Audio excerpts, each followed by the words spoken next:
all the way back in 1935, was the Chevy Suburban, the first ever steel body, truck-based, family-size SUV. So over the last 90 years, the Chevy Suburban has built up 12 generations of the Chevy Suburban. So I want to take a look at each generation and all the way back to the beginning, how much each one cost originally, how much that would cost today, and what changes were made over the years to get the Suburban that we have now. So the Chevy Suburban is one of the longest running, most generations made vehicle that we still have today.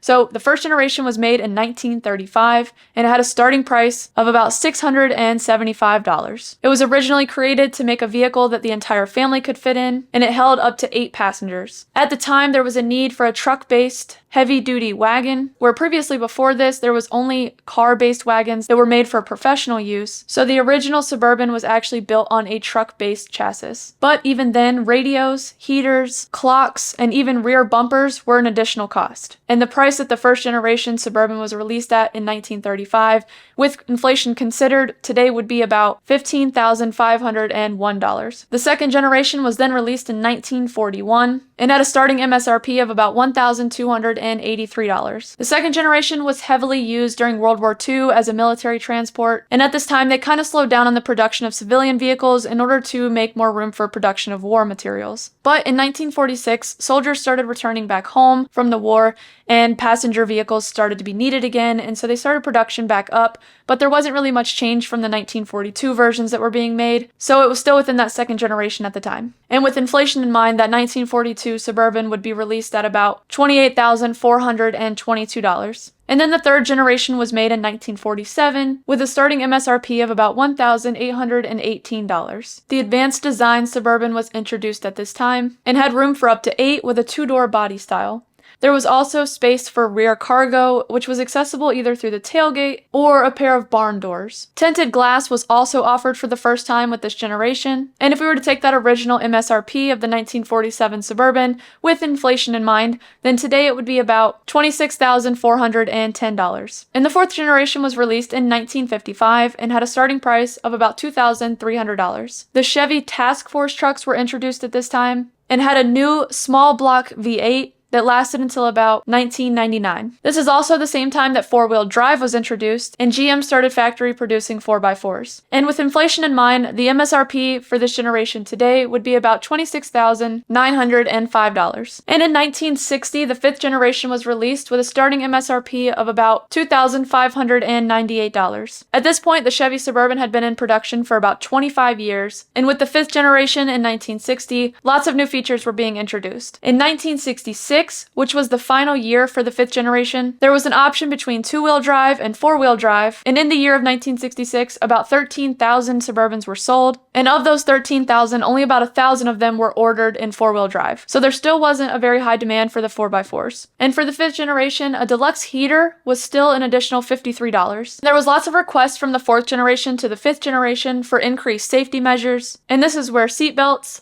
backup lights, and dual-speed windshield wipers were finally introduced as standard options. This is also the first generation where factory-installed air conditioning was offered for the first time. If we were to take that original MSRP with inflation in mind, then that today price would be about $27,694. And the sixth generation was released in 1967 with a starting MSRP of about $3,495. This model was sold with 1 door on the driver's side and 2 doors on the passenger side. And this is where the Suburban saw a major spike in sales, going from about 6,200 units sold from the first year of this generation in 1967 to more than 27,000 units sold in the final year of this generation in 1972. And with the 6th gen, front disc brakes were now standard, while power steering and power interior accessories were still an additional cost. And the 1967 Chevy Suburban starting cost today would be about $33,179 with inflation. And the 7th generation was released in 1973 with a starting price of about $5,087. And the Suburban now had 4 doors, and quad headlamps also became available at this time. And at this point, the Suburban fan base started growing more and more to everyday people, so the option list started becoming more and more car-like every year. And the 7th generation starting MSRP today would be about $37,296 with inflation. And the 8th generation was released in 1992 with a starting price of about $18,155. There was seating for up to 9 people, and Chevy offered either a 1500 trim or a heavy-duty 2500 trim. And for the first time, the Suburban had 4-wheel anti-lock brakes. And with inflation in mind, this generation today would be about $41,060. And the 9th generation was released in the year 2000 and had a starting price of about $25,711. There were 5.3 and 6-liter V8 engine options available, and not too much really changed in this generation, but that starting MSRP in 2000 today with inflation would be about $47,573. And the 10th generation, which was released in 2007, had a starting price of about $37,000. And this generation had a 4-speed automatic transmission and later introduced a 6-speed automatic transmission on the 2500 heavy-duty models, and this later became a standard in all Suburban models over the following years. The 10th generation still had seating for up to 9 people, but the third row seats did not fold all the way flat. It was also rear-wheel drive, and 5 different trim levels were offered at this time. And with inflation, the 2007 Chevy Suburban models today would be about $57,091.